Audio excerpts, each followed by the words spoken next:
Boa noite, estamos aqui ao vivo para mais uma reflexão espírita na página da Sociedade Espírita Paz, Amor e Caridade de Santa Cruz do Sul.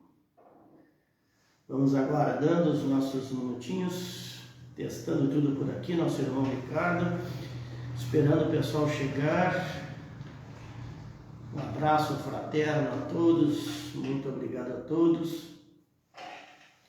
Vamos aproveitando esses minutinhos para irmos nos harmonizando, entrando em conexão com os amigos espirituais.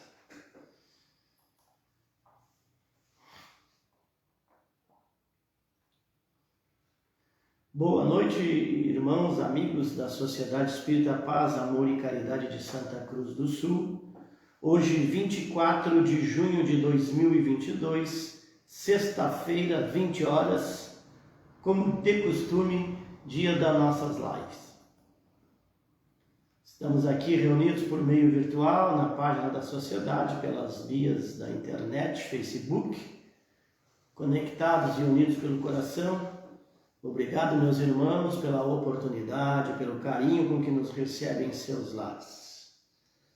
Um super abraço fraterno ao João Lauro, meu irmão Marcelo e Iris, minha querida Iris, irmã, o André, Carla, o Benoni, Jussara, Dejo, todos os irmãos que estão chegando, estão conectados conosco. Um fraterno abraço.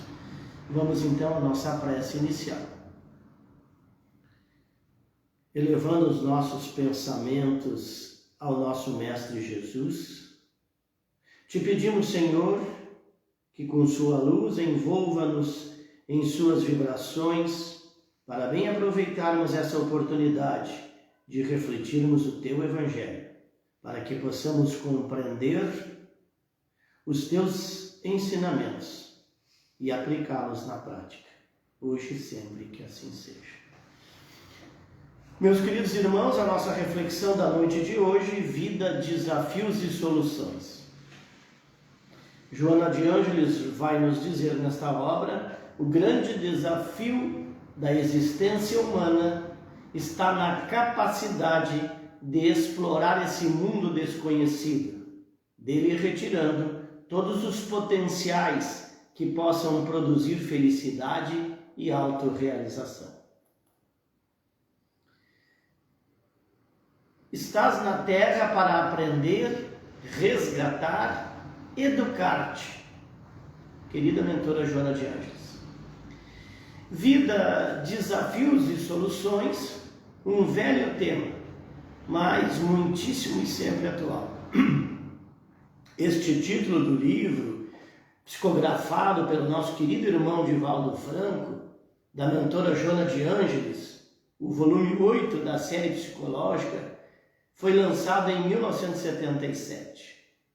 Passados 12 anos, sua atualidade impressiona a todos nós pela visão futurista que está impregnada.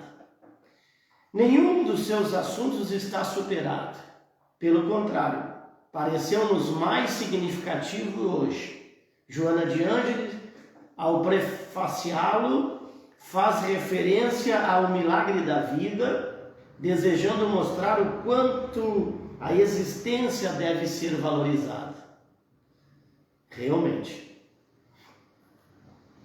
Para nos motivar nas buscas das soluções desejadas para essa etapa carnal que nós estamos vivendo, que deve ser coroada de sucessos espirituais, e assim responder à confiança dos nossos benfeitores espirituais que abonaram a nossa presente existência.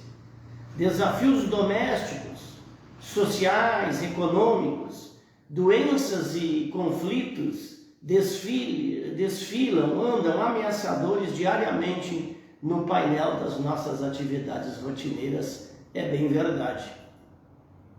E a mentora, então, sabiamente propõe soluções racionais, inquestionáveis, após fazer um amplo relato em torno de questões cruciais.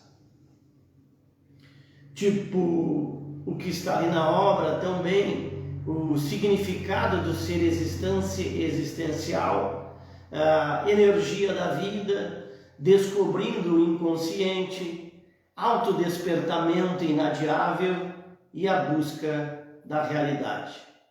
São alguns dos tópicos contemplados na obra, para que a gente saiba dos estágios inferiores da evolução em busca da unidade com Deus. Na conquista da alegria perene e da felicidade eterna prometida pelo nosso Mestre Jesus. Trata-se de uma obra que vai nos fazer compreender o sentido e o significado da vida. A benfeitora Joana de Ângeles escreve nessa obra uma introdução em que ela chama o milagre da vida. E a nossa reflexão, claro, devido ao tempo, vamos abordar alguns trechos, mas que nos trazem grandes ensinamentos para grandes reflexões. Lembramos aqui também que na época do lançamento do livro, esse tema, desafios e soluções, foi amplamente divulgado pelo nosso querido irmão Divaldo Franco, em várias palestras, seminários, conferências. Uma obra interessante, uma obra profunda, importantíssimo para nós lembrarmos e relermos, para ser estudada, para ser refletida. Já na introdução, o milagre da vida, a mentora vai nos dizer: por mais que a mente humana interrogue a respeito da vida, na atual conjuntura do conhecimento intelectual, diga-se muito grande hoje, enorme, difícil encontrar as respostas adequadas que nos facilitem aprender todo o sentido e todo o seu significado. A mentora, nessa obra, vai trabalhar a valorização e o sentido da vida. Vai estimular a encontrarmos o nosso sentido existencial, a encontrarmos um significado para a vida. E ela vai dizer maravilhosamente: a vida física é uma experiência iluminativa. Um conceito tão apropriado, um conceito tão adequado a nós espíritas, tão precioso esse conceito, tão básico, tão essencial. A vida física é, sim, uma experiência iluminativa, ilustrativo, edificante. É disso que ela quer nos falar. Que, na verdade, enfrenta inúmeros desafios nesse processo nosso de crescimento, exigindo tanto de nós esforços que sejam bem direcionados a fins de solucioná-los. Então, meus irmãos, a vida é assim como diz sabiamente, como sempre, a nossa mentora Joana de Ângeles, uma experiência iluminativa. E esses desafios, convites ao nosso crescimento, ao nosso desenvolvimento, à iluminação, à nossa evolução espiritual. E com estes esforços direcionados para essa vitória nossa, que é de vencermos as nossas dificuldades, vencermos as nossas mazelas e sobre as nossas próprias imperfeições, na verdade, sobre as nossas próprias dificuldades. Então, cada experiência nossa vai representar o patamar avançado em busca da plenitude, da busca da tão falada nossa perfeição, da tão falada nossa reforma íntima, nossa evolução, o nosso crescimento evolutivo nessa grande jornada que é, como a gente sempre repete e sempre ouve e tem procurado aprender, que é evolutiva.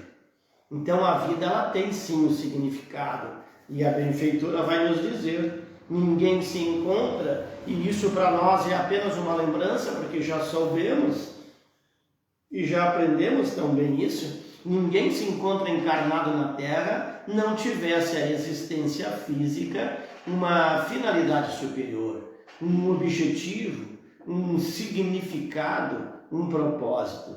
Isso jamais deve ser esquecido, isso jamais deve ser ignorado, abandonado, menosprezado por nenhum de nós. E é preciso que vivamos, segundo ela nos falando tão sabiamente, conscientes do porquê da vida, conscientes do porquê da finalidade de nós estarmos aqui, de onde a gente veio, do porquê de estarmos aqui, quem somos, os que estão conosco, por que estão junto conosco, de que somos espíritos imortais, sim, em busca de nossa evolução. Ainda na introdução, a mentora Joana de Ange vai nos lembrar, nos dizer uma coisa muito importante, super, hiper importante. Não apresentamos nenhuma fórmula mágica e, de fato, não existe essa fórmula mágica. A nossa singela colaboração, diz ela, se fundamenta nos postulados vigorosos da doutrina espírita. Muito show isso. Que vem desde a publicação de O Livro dos Espíritos, de Allan Kardec, dizendo sabiamente, como eu repito sempre, ela, iluminando vidas e libertando consciências. Vale a pena repetir e refletir bem essa frase. Ela é muito profunda e muito abençoada. Ela nos lembra o nosso papel como espíritas. Não apresentamos, diz ela, nenhuma fórmula mágica, e ela não existe. A nossa singela colaboração se funda nos vigorosos postulados da doutrina espírita. É bom repetir isso.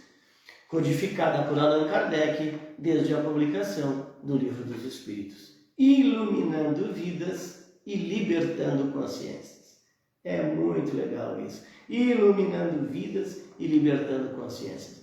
E quando a mentora nos apresenta o significado da vida, nós nos recorremos, nós utilizamos para a nossa reflexão a questão 132 do Livro dos Espíritos.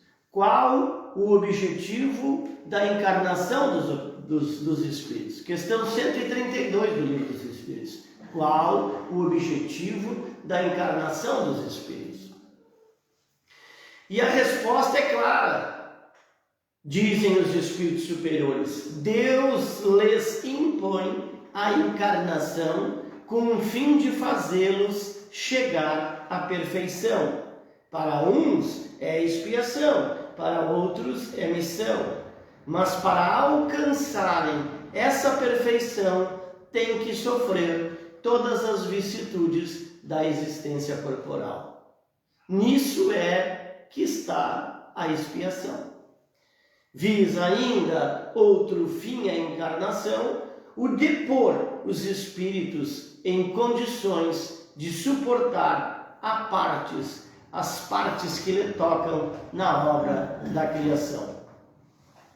E na questão 167 do Livro dos Espíritos, qual é o objetivo da encarnação? Essa é a questão, qual é o objetivo da encarnação? Os Espíritos vão responder: expiação, aprimoramento progressivo da humanidade, sem que onde estaria a justiça? Eles perguntam, eles fazem uma pergunta, sem que onde estaria a justiça se não fosse isso?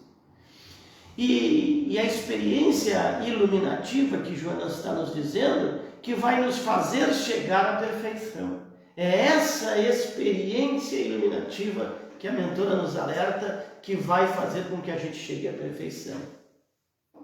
Mas para todos nós, desafios que nos conduzirão, que nos levarão às conquistas libertadoras, mas também nos conduzirão às grandes realizações do Espírito, que somos todos nós, ao crescimento intelectual e moral. Os desafios, diz ela, deverão ser compreendidos na proposta da mentora Joana de Ange como convites ao crescimento. É isso que ela nos diz tão sabiamente, convite ao crescimento. Um outro ponto super importante que a mentora nos alerta na obra é que ninguém vem à Terra para sofrer. Vamos atentar bem para este fato tão maravilhoso, eu diria, tão verdadeiro. Ninguém, absolutamente ninguém, nenhum de nós vem à Terra para sofrer. Mas sim para reparar, para adquirir novas experiências, para desenvolver aptidões, desenvolver capacidades, recursos, crescer interiormente. Então, tudo isso como proposta educativa, que fazem parte das nossas vidas. Vejamos bem, vamos refletir bem. O objetivo não é sofrer, é nos educarmos, nos aperfeiçoarmos. Claro, no mundo nós teremos os desafios, muitos desafios. Jesus nos disse, nosso mestre, tenho-vos dito isso, para que em mim tenhais paz. No mundo tereis aflição, mas tende bom ânimo, eu venci o mundo. Lembra? Jesus, João 16:33. Então os desafios, eles fazem parte das nossas vidas, para nós adquirirmos novas experiências, para nós, como dissemos, desenvolver aptidões, crescer interiormente e evoluirmos. Repetindo, para vivermos então, como diz a nossa mentora, uma experiência iluminativa. Esta é a reflexão da noite, esse é o ponto básico. E para isso, nós precisamos que isso esteja na nossa consciência. Nós precisamos que isso esteja aí, bem dentro da nossa consciência. Precisamos ter consciência disso. Porque quando os desafios, principalmente os de ordem expiatórias, surgirem efetivamente, intensamente, nós tenhamos consciências de, como disse o nosso Chico, tudo passa, que nós tenhamos forças para superar, tranquilidade, confiança, fé em Deus. E a mentora segue falando-nos maravilhosamente da vida, dizendo-nos que a dádiva divina é a vida, esse presentão, essa graça, como ela vai colocar, que tem um propósito, sim, que precisa ser valorizado, e tem os seus desafios. Então a mentora vai nos dizer que para enfrentá-los é preciso estar desperto. Vejam que interessante isso, nos falando muito forte. É muito forte, mas muito verdadeiro quando ela diz que nós precisamos compreender que a humanidade em geral vive em estado de sono. Estado de sono é a paralisia da alma, diz ela, própria de quem vive sem objetivos, própria de quem vive muito mais ocupado com as questões do mundo, com as distrações do mundo, desprovidos dos compromissos de seriedade, desligados com a própria vida, como a gente tem visto, infelizmente, atualmente. E ela vai nos dizer que aqueles que vivem nesse estado de sono, que esse estado de sono é uma forma de morte. Forte isso, mas verdadeiro. Diz ela, em função da ausência desses compromissos, em função da ausência dessa seriedade, dessa responsabilidade, essa falta de responsabilidade. Ou seja, viver por vivermos. Não tomamos as rédeas, nós não tomamos o controle, o encaminhamento. Na verdade, nós desperdiçamos essa grande experiência iluminativa, essa oportunidade educativa, desperdiçando tempo. Então, lembramos aqui oportunamente, não poderíamos deixar de lembrar o apóstolo Paulo, em carta aos Coríntios 5,14, quando ele nos diz, e eu adoro isso, eu adoro essa passagem, desperta, ó tu que dormes, levanta-te dentre os mortos e o Cristo te iluminará. Então, Nós vivemos realmente extremamente esse momento delicado. Nós vivemos um momento delicado, sim, muito delicado, pois em nenhuma época da humanidade o homem foi tão insistentemente convidado a usufruir o material, o mundão, como a gente gosta de dizer, como agora. São muitos os apelos, são muitos os convites desse materialismo desenfreado, sem pensar em escrúpulos morais, sem aquela coisa da lei do tudo pode, tudo para ontem. Então isso tudo cresce vorazmente em nosso âmbito. Os apelos ao imediatismo, como se a nossa passagem pelo planeta fosse acontecimento único. Aliás, a criatura humana tem atentado pouco, muito pouco, para os reais valores da existência terrena, e a gente tem vivenciado tanto isso, preferindo seguir os seus dias numa indiferença absoluta, como vemos hoje a indiferença ao nosso irmão, a indiferença à realidade, aos problemas, às questões do nosso irmão, aquelas que estão tão próximo de nós muitas vezes e que nós não enxergamos absolutamente nada, em que a preocupação em levar vantagem em tudo tem superado totalmente a necessidade de equilíbrio, de fraternidade, princípio do que é decente, princípio do que é nobre, do que é sublime, do que é belo. A gente está tão esquecido disso e deixado tanto isso de lado. A posse de valores materiais nunca teve tão em moda e a gente já vem falando isso há tanto tempo e soa e é também tão repetido a nossa fala. O culto à beleza corporal ganha cada vez mais adeptos cotidianamente no nosso dia a dia. E isso parece e é repetitivo mesmo, a vontade de se dar bem, usando qual método for, usando todo e qualquer jeito, o jeito que for não importa.